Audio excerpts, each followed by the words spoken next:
Bonjour à tous et bienvenue dans ce tout premier épisode d'Objectif Client. Je m'appelle Jérôme Uturi et je suis le cofondateur de la société Anomia. Mais qu'est-ce que c'est qu'Objectif Client ? Lors de nos activités de conseil et de formation dans les cabinets d'avocats, nous nous sommes rendus compte que ceux-ci gagneraient à mieux connaître leurs clients. C'est pour cela que nous avons créé un nouveau format de podcast où nous interrogeons les clients des avocats. L'occasion de parler de leur parcours, de leur poste, mais aussi de leur relation vis-à-vis des avocats. Comment les choisissent-ils ? Selon quels critères ? Comment voient-ils les cabinets d'avocats ? Comment aiment-ils travailler avec eux ? Autant de questions aux réponses précieuses pour ceux qui portent la robe. Pour ce tout premier épisode, j'ai le plaisir de recevoir Johanna Rouquayrol, directrice juridique de la Maison Kaiser, la chaîne boulangerie haut de gamme mondialement implantée. D'abord avocate, Johanna est ensuite passée de l'autre côté de la barre, comme elle aime le dire. Elle est passée par diverses sociétés avant d'arriver à son poste actuel, directrice juridique des boulangeries Eric Kaiser. Je laisse donc place à ma conversation avec Johanna et vous invite à nous laisser vos retours sur ce premier épisode, soit directement, soit par nos réseaux sociaux comme LinkedIn, Facebook, Twitter ou encore Instagram. Bonne écoute. Johanna Rouquayrol, bonjour et bienvenue. Merci de m'accueillir ici chez vous, autour d'un café, avant que nous rejoignions nos bureaux respectifs. Je vous en prie, avec plaisir. Vous êtes donc directrice juridique du groupe Maison Kaiser. C'est ça. C'est une chaîne de boulangerie mondialement implantée, plutôt haut de gamme. Oui. Mais donc moi je vous connais un petit peu évidemment, nos auditeurs pas forcément. Est-ce que vous pouvez vous présenter rapidement pour nos auditeurs ? Alors, j'ai bientôt 44 ans. Je viens de Paris. Je suis vraiment parisienne avec beaucoup de mélange de ma famille. Enfin voilà, j'ai plusieurs nationalités. Et au niveau de mon cursus, alors j'ai entendu que vous aviez posé une question à l'une de vos auditrices sur comment vous êtes arrivée au droit, etc. Je ne vais pas vous la faire. C'est une vocation depuis que je suis petite. Je veux défendre la veuve et l'orphelin. On n'est pas du tout là-dedans. Je vais vous la faire très courte. Vous êtes trop jeune pour connaître les inscriptions par Minitel. Effectivement. Voilà. Eh bien, moi, alors donc à l'époque, on avait, donc le nom m'échappe, mais on avait, une fois que vous aviez le bac, l'obligation de confirmer des vœux que l'on formulait, qu'on avait formulés au préalable sur des facs, des écoles, etc. Moi, étant scolarisée à Neuilly, je devais être sectorisée sur Nanterre et je m'orientais plutôt vers une école de commerce ou quelque chose comme ça, ou éventuellement une Hippocagne. J'avais en tête de faire Hippocagne, Cagne et Sciences Po. Et toute bachelière que je suis, je m'aperçois que j'ai oublié de confirmer mes vœux Ravel. Donc je m'aperçois qu'aucun de mes vœux n'est confirmé, aucune inscription n'est finalisée et que je n'ai donc de place, a priori nulle part. Voilà, donc j'avais la chance à l'époque, j'habitais dans le 6e arrondissement, après avoir fait beaucoup de forcing, on a trouvé une place à Assas, et c'est donc comme ça que j'ai atterri à Assas en première année de droit, donc on ne va pas parler de vocation. D'accord. Très clairement. En revanche, voilà, on va parler quand même d'un petit couac, c'est même pas d'ailleurs, ça vient pas d'internet, ça vient de moi, enfin d'un Minitel. Mais bon, évidemment, comment dire, quand on veut faire Hippocagne, Cagne, Sciences Po, potentiellement, le droit n'est jamais vraiment très loin parce que c'est ce qui a le mérite dans cette orientation Hippocagne, Cagne. Vous avez de toute façon du droit et à tout le moins une culture juridique. Donc c'est vrai que je suis arrivée à Assas un peu à la dernière minute. D'ailleurs, je pense que j'ai dû finaliser mon inscription, on va dire, tout début octobre pour un démarrage la semaine d'après. C'était la magie des 3 mois de vacances, vous savez, qu'on ne connaît plus depuis bien longtemps. Malheureusement. Voilà. Et donc, je suis arrivée en droit à Assas.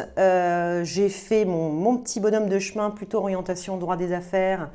Pas vraiment, à vrai dire, par vocation non plus, mais parce que je ne me voyais pas pénaliste, ni vraiment 100% civiliste, divorce, etc. Alors, le droit civil, c'est fondamental pour ensuite exercer en droit des affaires, puisque ça fait partie des bases de la formation juridique.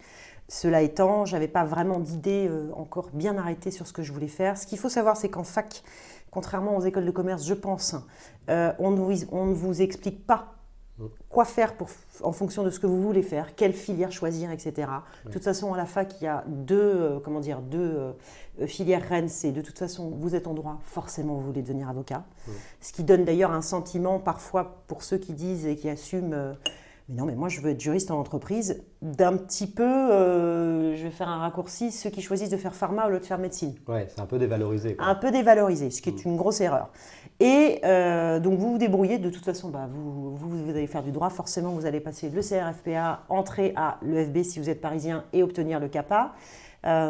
Ou faire la filière itinéraire bis un petit peu moins valorisée, ce qui est une grosse erreur parce qu'aujourd'hui, il y a des cursus vraiment dédiés aux juristes qui sont vraiment d'excellence, avec surtout ce qui manque à la fac, c'est le pied dans l'entreprise. C'est-à-dire que si vous arrivez après 5 ans de droit, vous pouvez n'avoir jamais mis de pied en entreprise ou même en cabinet d'avocat. Donc, moi, je prends un petit peu mon temps pour la fac. Je m'arrête quand même pendant 1 an pour faire des stages. Je pars au Brésil, parce que je suis brésilienne, faire 1 an de stage en cabinet d'avocat là-bas. Et je passe ensuite le CRFPA, j'obtiens le CAPA. Et j'ai démarré 6 mois dans un cabinet de province, proche province, puisque c'est Orléans.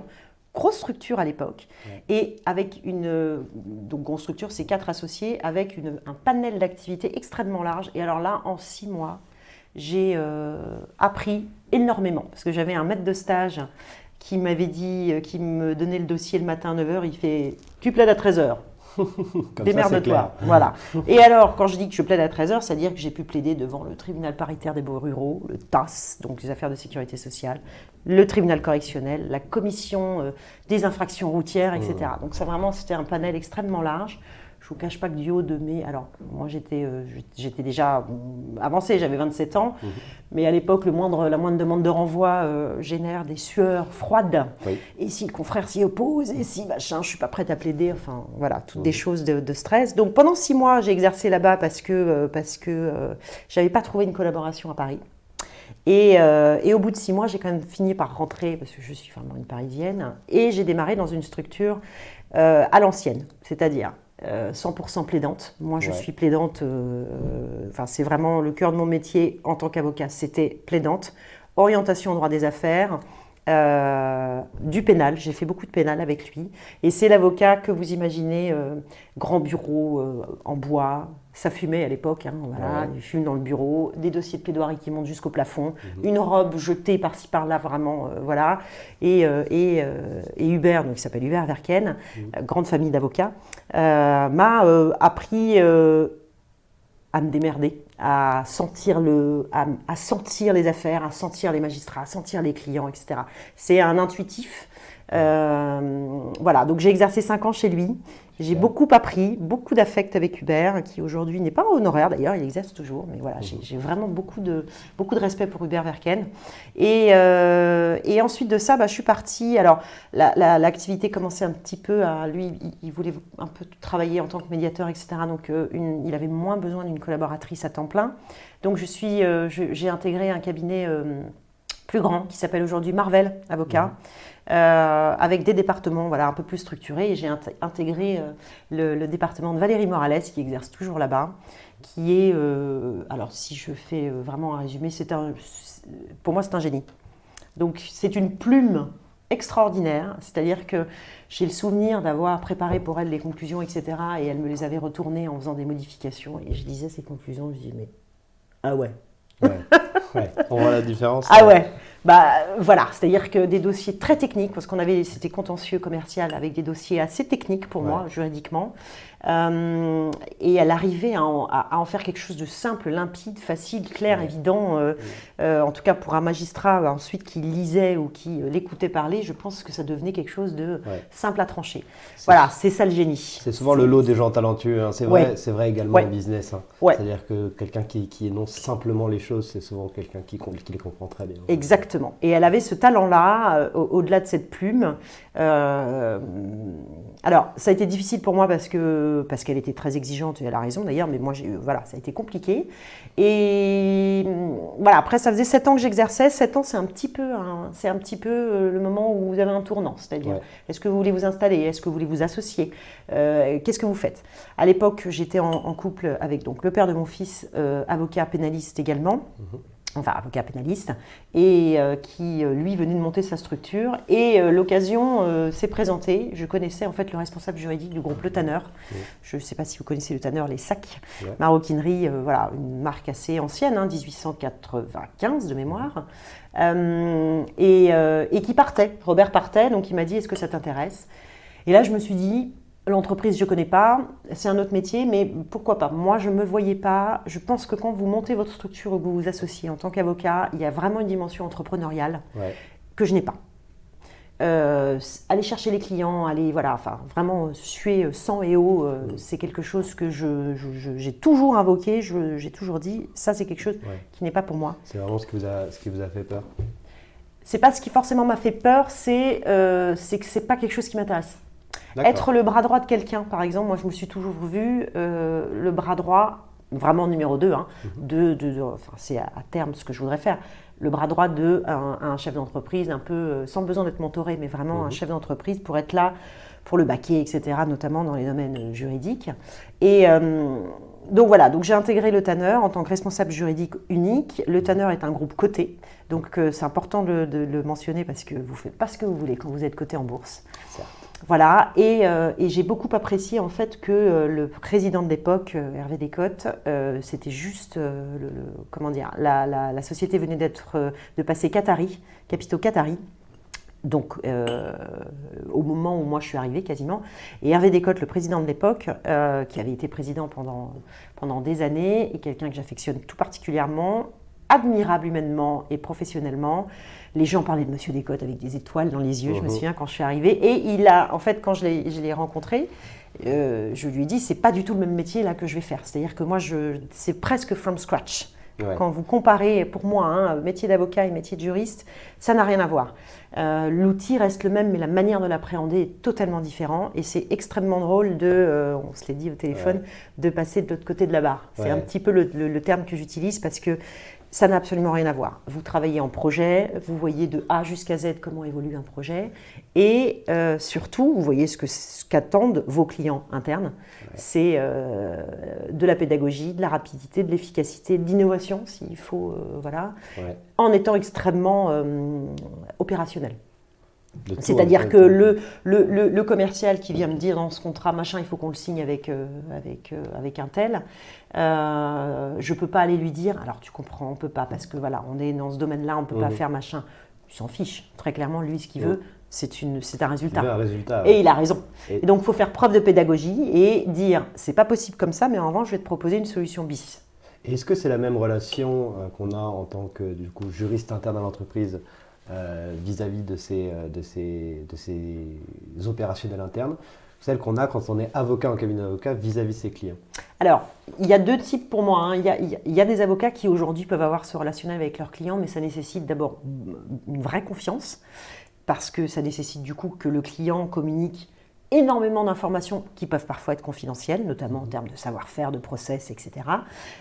Et pour moi, ça ne peut être le cas que si vraiment on est, après des années de collaboration avec cet avocat. Mais quand même, pour avoir autour de moi aujourd'hui des avocats avec lesquels on travaille depuis des années, donc qui ont un peu déjà cet état d'esprit extrêmement opérationnel, de toute façon, cet avocat n'a pas que nous comme clients et il ne travaille pas à 100% dans cette entreprise. Donc, c'est de toute façon pas la même relation, même si l'avocat peut être extrêmement pragmatique, efficace et débloquer des situations qu'un juriste pourrait ne pas débloquer, parce qu'il a, lui, cette neutralité, cette extériorité par rapport à, par exemple, un partenaire, en face. L'avantage d'avoir un avocat, c'est qu'il est un peu hors, il y a moins de dimension émotionnelle que si vous êtes dans l'entreprise.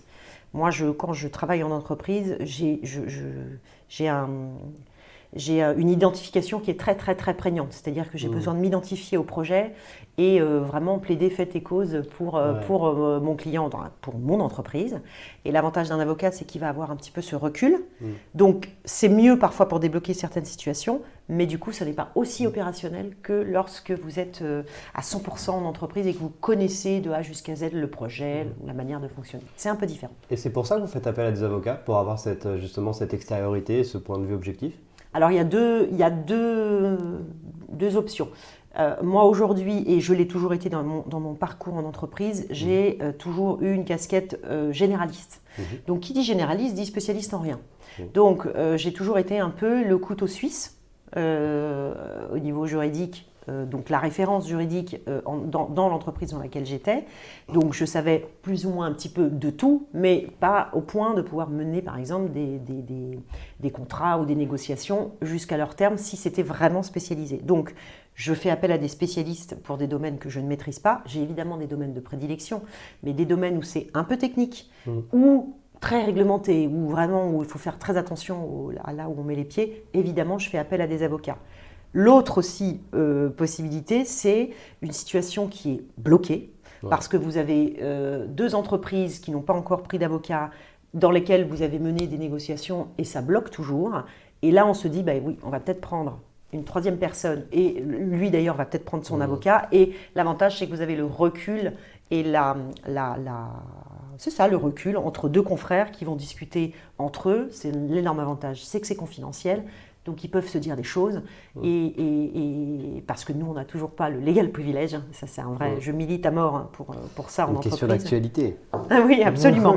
Je milite à mort, mais voilà, ce que les avocats ont, c'est qu'ils peuvent nous apporter une forme de recul et de pragmatisme aussi. Ils peuvent calmer nos ardeurs et dire, attendez, là vous ne pourrez pas obtenir ça, etc. Donc ça c'est très important, et pour moi les avocats sont vraiment les partenaires des juristes en entreprise, et ils sont extrêmement importants. D'accord, donc vraiment deux cas de figure en fait. Soit on a une situation qui est un peu bloquée en interne, auquel cas on va chercher d'un point de vue extérieur pour chercher à la débloquer. Oui. Soit effectivement on a besoin d'une expertise précise et on va chercher du coup un cabinet d'avocats spécialiste. Exactement. Ça m'intéresse parce que c'est souvent un débat qu'on a nous avec nos clients, où on leur dit il faut absolument se spécialiser. On leur dit en réalité, même les cabinets d'avocats qu'on dit généralistes, en réalité ils ne sont pas généralistes, ils sont multispécialistes. C'est ça. Vous, quand vous allez chercher justement cette spécialité, cette expertise, comment est-ce que vous jugez de cette expertise du point de vue de votre prestataire en fait? Comment est-ce que vous le choisissez? Alors, moi j'ai pris l'habitude, alors je ne suis pas du tout une adepte des grands noms. Ouais. Non pas que je sois contre, hein, mais j'entendais l'une de vos interviewées d'ailleurs il y a quelque temps sur les tarifs, les honoraires il y avait eu beaucoup d'abus.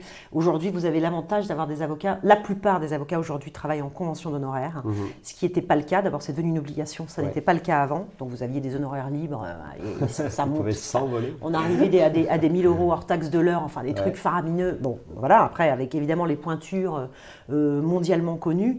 Moi, je ne fonctionne pas en grand nom. Aujourd'hui, avec là où je suis d'ailleurs, Eric Kaiser fonctionne beaucoup à ses connaissances, à des résultats que ses connaissances ont pu obtenir grâce à une telle ou un tel avocat. Et on va plutôt non pas cibler un cabinet d'avocat, mais vraiment un nom dans le cabinet d'avocat. Une personnalité. Une personnalité, et ça peut être un jeune. Et moi, c'est ce que j'apprécie chez Eric Kaiser, c'est que là, récemment, on a confié un dossier à un confrère qui est jeune. J'appelle confrère toujours, hein. Pour moi, ça restera toujours des confrères. On peut le nommer ou pas? Je préfère pas pour l'instant. Pas de souci. Mais dont il avait entendu parler et qui nous débloque des situations et qui lâche rien, etc. Et moi, je fonctionne beaucoup à... Voilà. Est-ce que vous avez entendu parler dans tel dossier? Est-ce que tu connais quelqu'un qui pourrait me débloquer la situation? Et après ça, évidemment, on se rencontre. On marche beaucoup au feeling. Ouais. Ça, c'est fondamental. C'est-à-dire qu'on va avoir besoin, en fonction du dossier, du relationnel, d'un avocat, un peu avocat, vous voyez, qui se pose là et qui a 30 ans de bar et qui, voilà, ou on va avoir, selon la personne en face dans notre dossier, besoin d'un avocat un peu hargneux, pugnace, qui lâche rien et qui peut avoir 50 barreaux, on s'en fiche. Voilà, c'est vraiment fait au feeling en fonction du dossier. Et voilà, et puis on juge au résultat. Ouais, voilà. Après, les honoraires aujourd'hui sont beaucoup plus raisonnables. Nous, de toute façon, moi, j'ai pour habitude de tout négocier. Ouais, ça, je négocie tout, principe de base. Et aujourd'hui, les honoraires d'avocats se négocient bien évidemment, et ils acceptent parfaitement de négocier, ce qui, je pense, n'était pas le cas il y a quelques années. Bien sûr. Voilà. Et donc, vous dites que, notamment dans la maison Kaiser, via Eric Kaiser, vous fonctionnez finalement beaucoup au réseau. Pour aller chercher des cabinets d'avocats. De quel réseau est-ce qu'on parle? En fait, Concrètement, à qui est-ce que vous demandez quand vous cherchez un cabinet d'avocat et que vous n'avez pas le nom déjà en tête?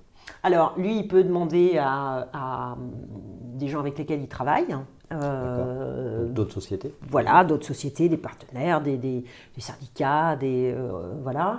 Et moi, je vais plutôt faire mon réseau, du coup, parce que j'ai un réseau d'avocats, évidemment, avec lesquels j'ai travaillé, que j'ai connu, j'ai des amis. Voilà, donc c'est vraiment du réseau évidemment 100% professionnels, qui ont démontré, selon les domaines de compétences, des résultats plutôt intéressants. Et puis aussi, de toute façon, c'est une relation extrêmement humaine, hein, l'avocat avec son client. Donc il faut vraiment, en fonction de la manière comment M. Kaiser, par exemple, lui, veut travailler, il est exigeant, il faut de la réactivité, il faut un avocat qui réponde. Mais bon, ça, les avocats, ils ont cet exercice-là, hein, de répondre un petit peu n'importe quand aux clients, parce que c'est comme ça qu'on fonctionne. Voilà, donc on a besoin moi, je sais quel type de personnalité peut ou pas fonctionner avec lui, et lui aussi va le sentir quand il rencontre l'avocat. Donc c'est d'abord une réputation, enfin une recommandation. Ensuite, on se rencontre.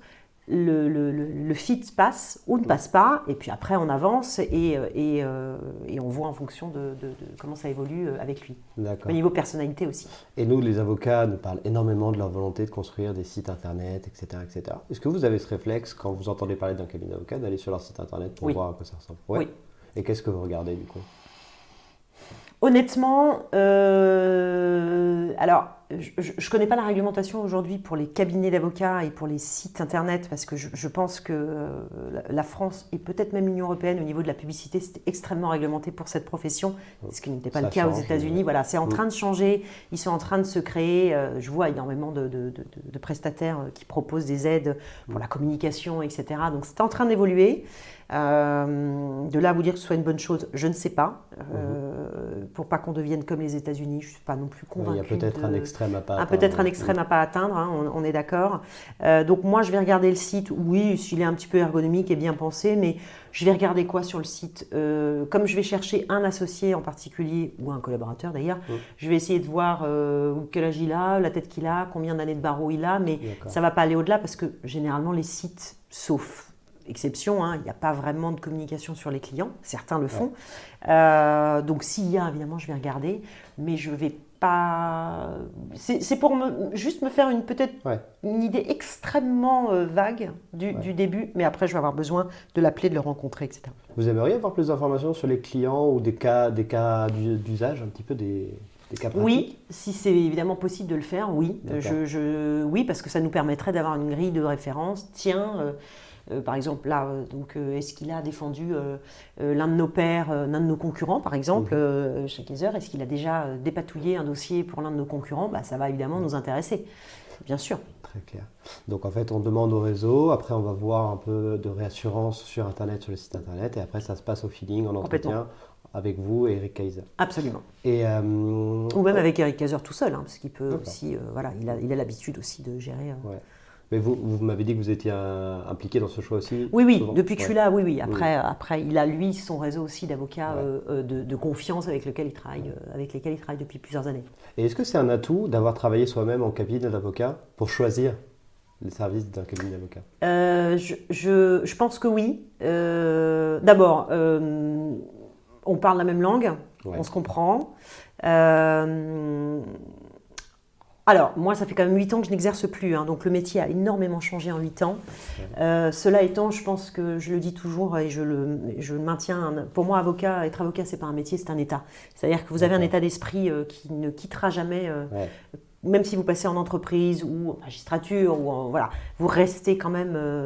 On est vraiment sur un état d'esprit. Donc, c'est vrai que ça me permet peut-être de sentir un petit peu la personnalité, de voir comment il va gérer le dossier, s'il a faim, tout simplement. Est-ce qu'il a besoin de nous pour se faire un nom, pour grandir, etc. Moi, c'est quelque chose d'important. S'il a des milliards de dossiers comme les autres, alors évidemment, ça peut nous rassurer parce qu'il va savoir gérer ce dossier, mais attention, ça peut aussi avoir un pendant négatif, c'est il n'aura peut-être pas le temps de gérer notre dossier comme nous, parce que tout client veut être évidemment traité au-dessus de le client, évidemment.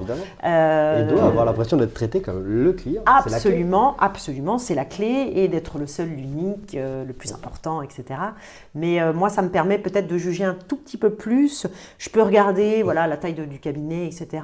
Mais j'ai appris à essayer de me détacher de mes a priori par rapport à ce que, d'abord, moi, je venais de structures très petites.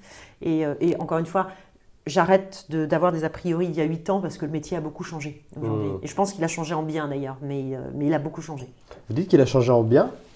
Oui, parce que je trouve qu'on est… Alors, j'ai un souvenir, donc, dans mon dernier cabinet, donc chez Marvel, quand je travaillais avec Valérie, je me souviens, on avait un portefeuille de clients, il y en avait un très gros client, et donc on avait en lien, moi, je n'étais pas forcément encore en lien avec le directeur juridique, mais parce que c'est une grosse entreprise, mais plusieurs des responsables juridiques, et je me souviens d'une des responsables juridiques qui me disait mais quand vous êtes avocat, vous ne pouvez pas vous rendre compte de ce que c'est d'être derrière. Ça n'a rien à voir. Et je me souviens qu'elle avait été avocat, mais elle avait exercé peut-être 1 an ou 2 et elle n'avait pas aimé en fait. C'est pour ça qu'elle était partie en entreprise. Mais du coup, elle avait quand même eu, après, un avant-goût. Un avant-goût, merci, de ce qu'est la profession et ce qu'est le juridique en entreprise. Elle me dit, mais ça n'a rien à voir. Et c'est un peu vrai. C'est vraiment vrai. C'est vraiment une autre manière d'appréhender. Vous avez d'autres intérêts. C'est beaucoup plus concret, opérationnel que l'abstraction du droit, par exemple l'appréhension de comment j'ai plaidé ce dossier, le président dans quel sens il a jugé ça, etc. Oui, pour le client c'est très important, mais aujourd'hui il y a du concret, il y a de A jusqu'à Z, il y a la prod contractuelle, tout ça, c'est des choses que les juristes font et que les avocats ne mesurent pas. Je trouve qu'aujourd'hui en revanche les avocats ont beaucoup progressé sur les attentes des clients, sur l'orientation business, sur voilà, parce qu'on parle beaucoup de cette mode de business oriented. On attend beaucoup ça, business partner, on attend beaucoup ça des juristes, ce qui est fondamental, parce qu'on a encore aujourd'hui, ça s'améliore, mais encore aujourd'hui, beaucoup d'entreprises ont tendance à voir le service juridique comme la finance, les RH, etc., comme des fonction support, bien sûr, centre de coût et non pas centre de profit. Voilà, on essaye de travailler, nous les juristes, là-dedans pour militer un petit peu en disant non, on peut être une vraie création de valeur ajoutée. Et les avocats aujourd'hui ont vraiment pris conscience de ça. Et je pense qu'aujourd'hui, ils arrivent à appréhender beaucoup mieux les attentes du client au niveau résultat et au niveau… comment dire, on évite les circonvolutions juridiques et les consultations qui vont faire 14 pages dont on se fout. Très clairement, le client se fout de ça. Ok, concrètement, qu'est-ce que je peux faire ? Qu'est-ce que vous pouvez faire vis-à-vis de mon objectif ? Voilà. Et je pense à l'un des partenaires, enfin des avocats qui travaillent avec nous aujourd'hui, qui travaillent depuis des années avec la Maison Kayser, et qui a cette orientation. Non, très clairement, ça, on ne peut pas le faire. Et il est, ça, c'est précieux. Voilà, et ça c'est précieux, c'est d'ailleurs pour ça qu'il travaille avec la Maison Kayser depuis des années, c'est qu'il a cette orientation, résultat, business, il sent, il est malin, au-delà d'être à mon avis un spécialiste éminent de son domaine, il sent, il est malin, voilà. Et aujourd'hui j'ai quand même tendance à trouver que les confrères ont intégré ça. D'accord. Voilà. Et pour vous, est-ce qu'il manque encore quelque chose malgré ce progrès-là, du côté des avocats ? Honnêtement, mais d'un côté comme de l'autre, je pense qu'on devrait tous… Vous savez, alors à l'époque de moi, le FB, le FB durait 12 mois et non pas 18 comme maintenant, et vous aviez l'obligation de faire 6 mois de stage ou 5 mois, 1 mois en soit juridiction, soit entreprise, et puis c'est tout. D'accord. La plupart des avocats, évidemment, qui étaient à l'école d'avocat, allaient en juridiction. Moi, j'ai fait ça, mon stage à la cour d'appel, parce que c'est génial, vous êtes de l'autre côté, vous êtes en audience. À l'époque, c'était l'ancien palais de justice, le vrai, le beau, l'unique. Et les stages en entreprise, ça attirait beaucoup moins. les futurs avocats. Et je pense que c'est une erreur. Je pense qu'aujourd'hui, tout avocat devrait... Alors, je crois que ça a changé, je ne sais pas. Je crois qu'aujourd'hui, vous avez une obligation d'être en entreprise plus longuement. Mais honnêtement, il faudrait vraiment que chaque avocat fasse une expérience vraiment in situ, mais plus longue, mais en tant que vraiment juriste, pas uniquement stagiaire, etc. Parce que ça mériterait de leur ouvrir les yeux sur les quotidiens des juristes. Et à l'inverse, un juriste aussi pourrait voir comment un cabinet d'avocat, parce que les juristes n'ont pas l'obligation d'aller en cabinet d'avocat, pour voir comment fonctionne un cabinet d'avocat, pour voir aussi que les avocats passent des heures en audience, alors moins maintenant avec les systèmes de RPVA, etc. Mais moi j'ai usé mes robes à attendre mon affaire, qu'elle se plaide, etc. À pas comprendre pourquoi on facture autant de temps, etc. Mais parce qu'en fait, sur 2 heures de facturé, vous avez 12 heures de travail parfois, de recherche, etc. Et je pense qu'il y a une méconnaissance qui entraîne un peu une défiance. C'est en train de s'améliorer, mais je trouve que peut-être il faudrait peut-être encore accentuer l'obligation de vraiment se connaître l'un l'autre et peut-être une immersion un petit peu plus longue. Tout le monde gagnerait un petit peu plus à se connaître. Je pense. Parce qu'il y a une défiance, il y a une méfiance, un peu comme les magistrats avec les avocats. Et ben, c'est un petit peu pareil, les juristes avec les avocats. Vous savez, le côté, moi quand je suis arrivée, « Ah, mais toi, t'es avocat !» Ça fait vraiment du... Alors, « Ah, mais toi, t'es avocat !» Donc déjà, tu as gagné plein d'argent, parce que les avocats sont très chers, sont forcément très riches, facturent des honoraires faramineux, voilà, et passent tout au nom du cabinet, donc payent très peu d'impôts, voilà. Et donc quand on explique qu'on est taxé monstrueusement, qu'on n'a pas de chômage, etc. Oui, mais bon, vous êtes tellement riche et vous facturez tellement que, voilà, c'est ah, mais toi, t'es avocat. Et un peu ce côté, ah, t'es juriste. Voilà, ça s'améliore. Moi, je suis restée. Vous voyez changer. Je vois changer. Je vois qu'aujourd'hui, les juristes peuvent être valorisés. D'abord, parce que ce sont les clients, les premiers clients des avocats, ce sont les juristes, au jour le jour. C'est avec eux qu'on travaille. Ça commence à changer, mais il y a encore, je pense, un travail main dans la main peut-être à fournir et qui, à mon avis, devrait être pris au niveau des formations. Donc, le FBA fait des choses, mais peut-être au niveau d'autres, des magistères ou des choses comme ça, en amont. D'accord, très clair. Et comment est-ce que vous jugez de la réussite de la mission d'un cabinet d'avocat? C'est-à-dire qu'une fois que leur mission se termine, vous dites que vous avez une obligation de résultat.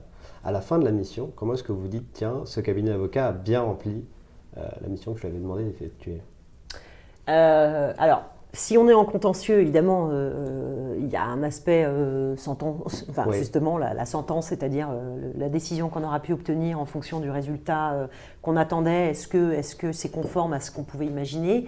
Mais ça dépend aussi de... En amont, on peut avoir un dossier absolument béton et donc du coup, la décision positive est un petit peu moins surprenante, on va dire.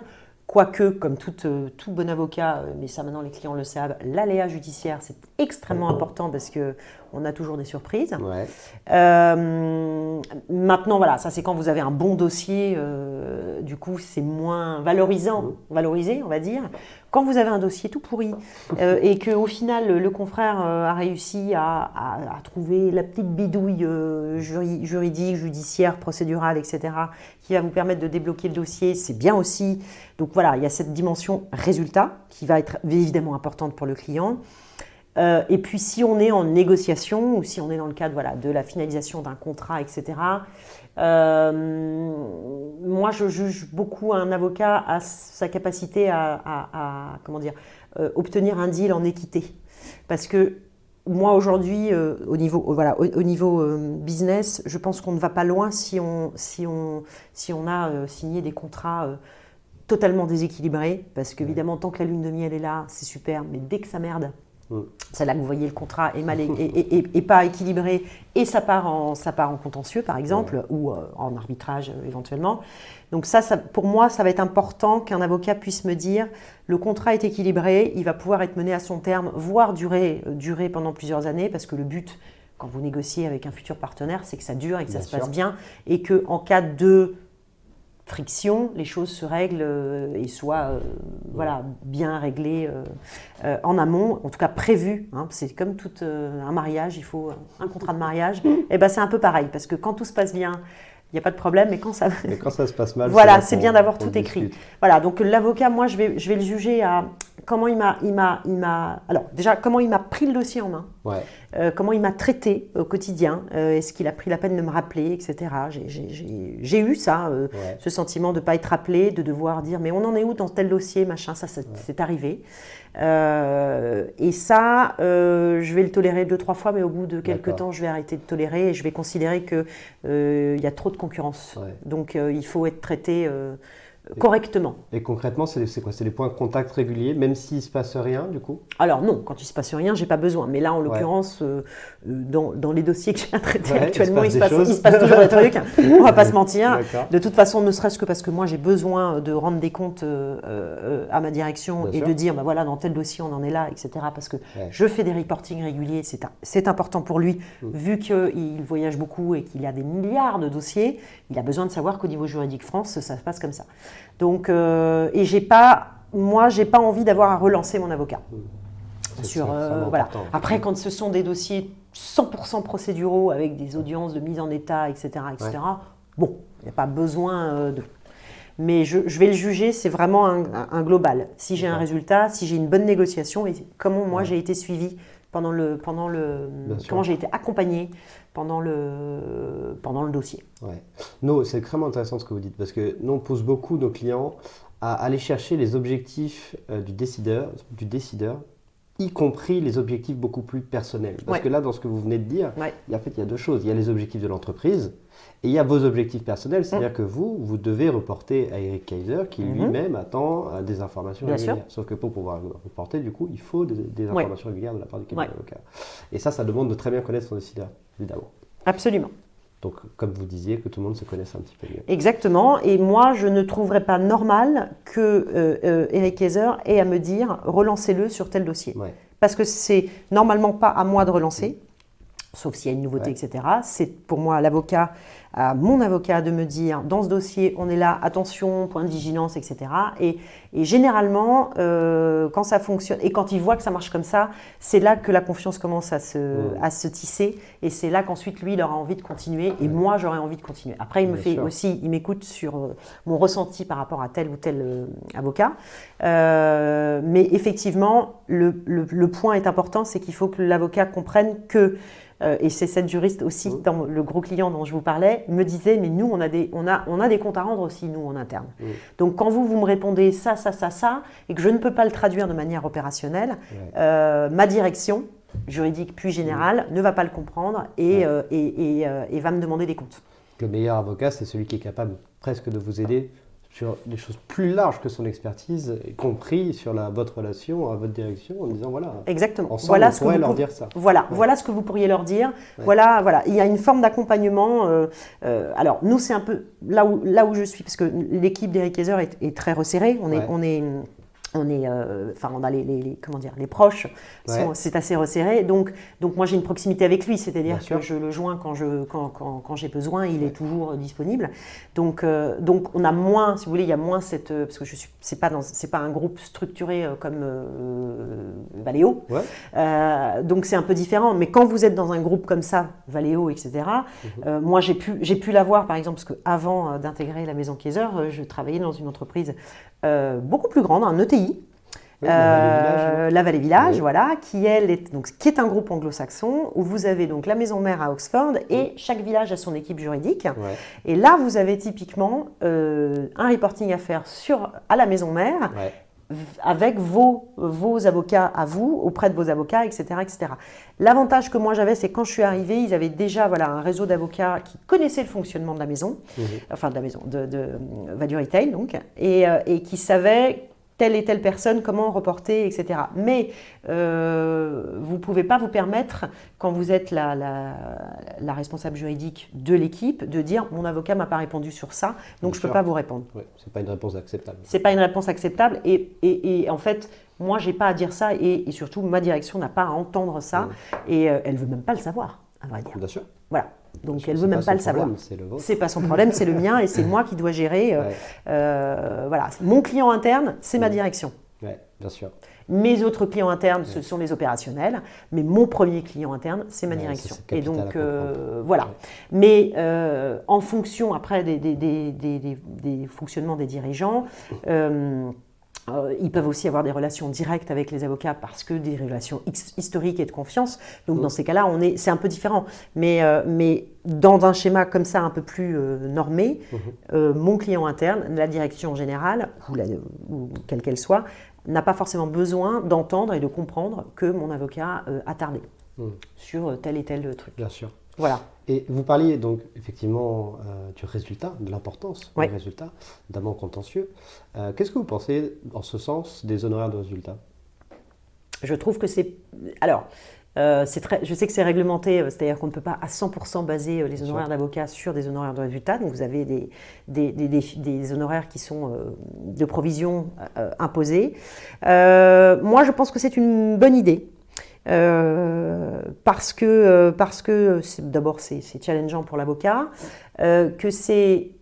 Alors, c'est, comment dire, il n'y a pas de doute, c'est-à-dire, voilà, vous m'obtenez 100, je vous donne 10 ou je ne sais pas quoi, c'est fair, c'est comme ça a été réglé dans le cadre de la convention d'honoraires, il n'y a pas de doute.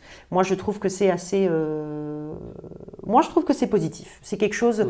C'est là qu'on voit vraiment que l'avocat devient vraiment autant impliqué dans l'affaire et que moi, j'aurais tendance à penser qu'il va bien me traiter le dossier s'il a un honoraire de résultat qui l'intéresse. Cela étant, je ne suis pas pour un honoraire fixe ridicule avec un honoraire de résultat mouse parce que je trouve que il va bosser énormément, il va préparer son dossier, etc. Et qu'il faut aussi quand même qu'au départ, il ait une provision qui soit un petit peu voilà, parce que je ne suis pas esclavagiste et que tout basé sur l'honoraire de résultat, pour moi, c'est pas moralement, c'est un peu limite. Et d'ailleurs, c'est pour ça que c'est réglementé et je trouve ça très bien. Très clair.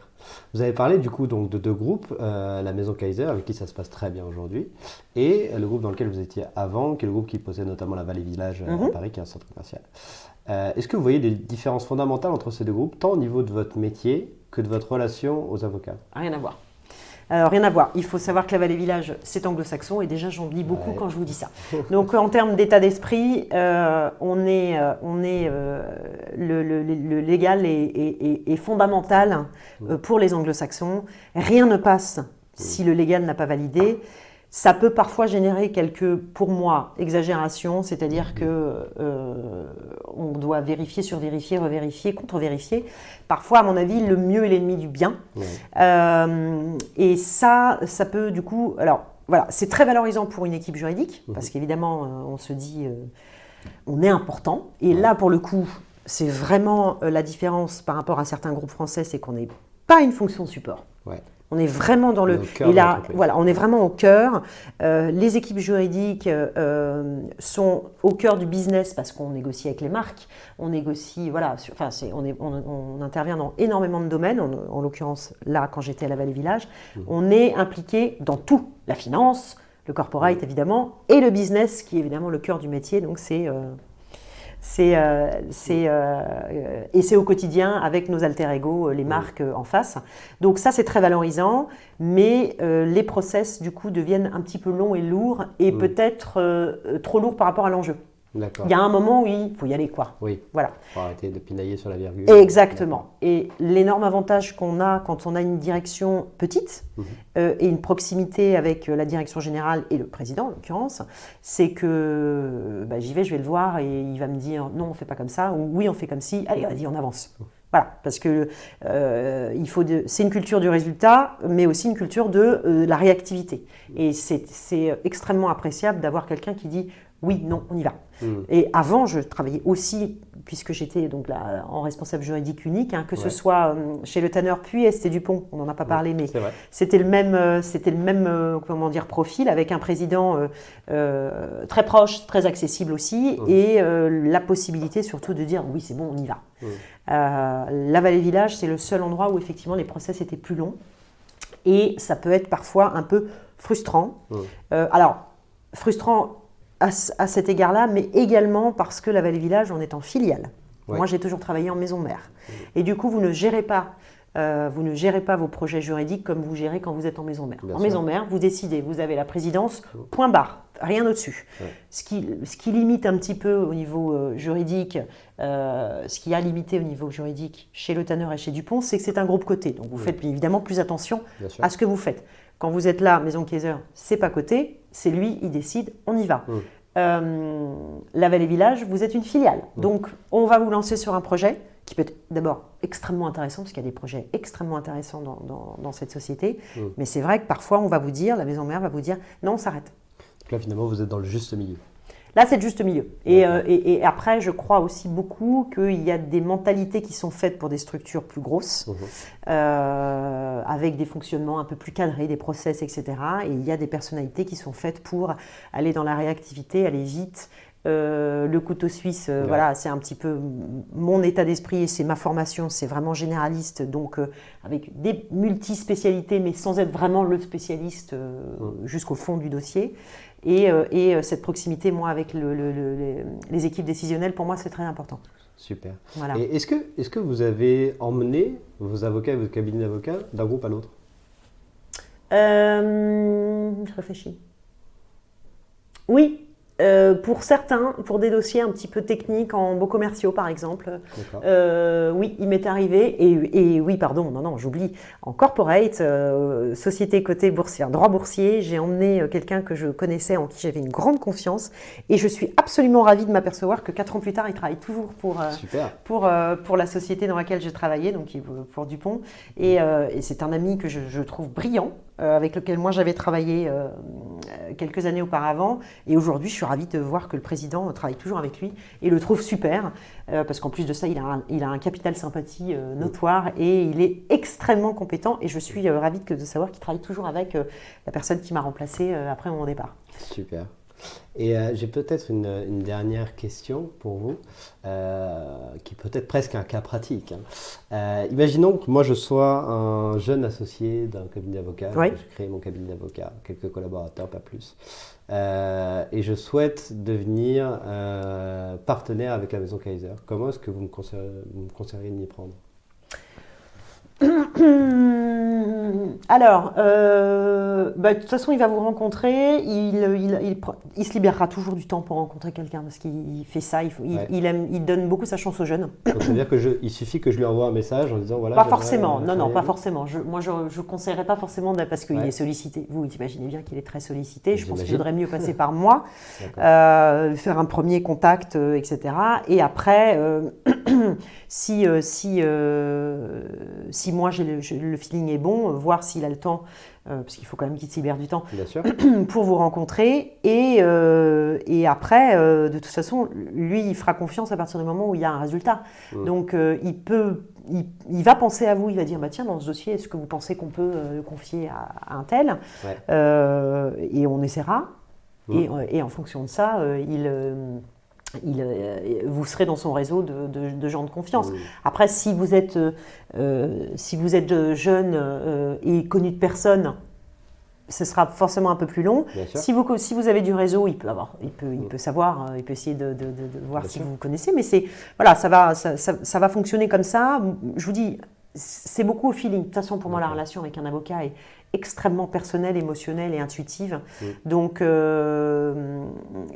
vous avez, en fonction effectivement des entreprises, certaines vont chercher une marque avocat, donc un cabinet réputé sur la place de Paris, dans tel domaine, etc. Nous, on en est revenus de ça. Parce que je pense qu'aujourd'hui, il y a beaucoup de concurrence et il y a beaucoup de jeunes confrères qui sont très bons et qui peuvent se libérer du temps pour des dossiers parce qu'ils ont envie de réussir, et pour des dossiers qui vont compter pour nous et qui vont compter pour eux du coup. C'est le problème des grands noms, on ne se libère pas assez de temps pour nos clients? Pas forcément. Alors, pour moi, le vrai grand nom, il va se libérer du temps et il va laisser l'impression, il va laisser donner l'impression à son client qu'il est le seul. C'est ça le vrai grand nom. C'est pas uniquement le type qui connaît tout sur tout dans tel domaine, mais qui donc va déléguer à un collaborateur, voire élève avocat, sur certains dossiers, et qui va facturer derrière parce qu'il va signer les conclusions. Ça, c'est un grand nom, oui, au niveau technicien, mais c'est pas un grand avocat. Oui, bien sûr. Voilà. Donc, simplement vous contacter, avec éventuellement un peu de recul sur l'actualité aussi de la marque, de Bien sûr. l'entreprise. Ah bah oui. Et peut-être que vous me laisseriez ma chance. Absolument. D'accord. On est très là-dessus, on est très open et on n'est pas arrêté sur. On a notre équipe et on ne ferme pas la porte à d'autres avocats. Après, c'est vrai que si on a déjà dans des domaines d'intervention éprouvé des confrères qui ont été plutôt très compétents dans tel domaine. Il n'y a pas non plus la place pour... Pas forcément. Enfin voilà, après, mais le truc, c'est que le monde des affaires est surprenant et on peut avoir des dossiers qui apparaissent dans des domaines qu'on n'aurait pas imaginé aujourd'hui. C'est vrai. Bon, je ne peux pas garant si jamais vous recevez un nombre significatif de mails. D'accord. Je vous préviens tout de suite. Très bien. Bon, bah, écoutez, on arrive à la fin de cet épisode. Est-ce que vous voulez garder le mot de la fin Alors oui, elle sera pour vous, enfin il sera pour vous, hein, c'est que je salue ces initiatives podcast pour faire un peu connaître nos métiers, avocats, juristes, directeurs juridiques, etc. Je trouve que c'est très très bien. J'ai jeune avocate, enfin en tout cas étudiante puis avocate, c'était un peu une nébuleuse, il n'y avait pas ces accès comme ça aux informations de... Quel est mon métier aujourd'hui ? Aujourd'hui, d'ailleurs, j'ai des étudiants qui m'appellent régulièrement pour connaître un peu mon métier. Ouais. Et c'est extrêmement important, je pense, de transmettre ça. Et je pense que vous le faites bien par ces réseaux-là. Et puis, en plus, vous permettez à des jeunes confrères qui démarrent et qui souhaitent percer de comprendre un peu les attentes de leurs futurs clients. Et donc, je salue cette initiative. Eh bien, écoutez, merci beaucoup pour ce beau compliment. Je vous en prie. Et merci encore une fois de m'avoir reçu ici chez vous ce matin. Avec plaisir, avec mes chats. Je vous souhaite une très bonne continuation chez Eric Kaiser et peut-être ailleurs, qui sait, dans le futur. Merci beaucoup à vous. Merci, au revoir. Au revoir. Merci beaucoup d'avoir écouté ce tout premier épisode d'Objectif Client. N'oubliez pas de nous donner vos retours sur ce nouveau format de podcast. En attendant, je vous donne rendez-vous sur www.anomia.fr pour retrouver nos autres contenus ainsi que nos offres de formation et de conseils. Au revoir.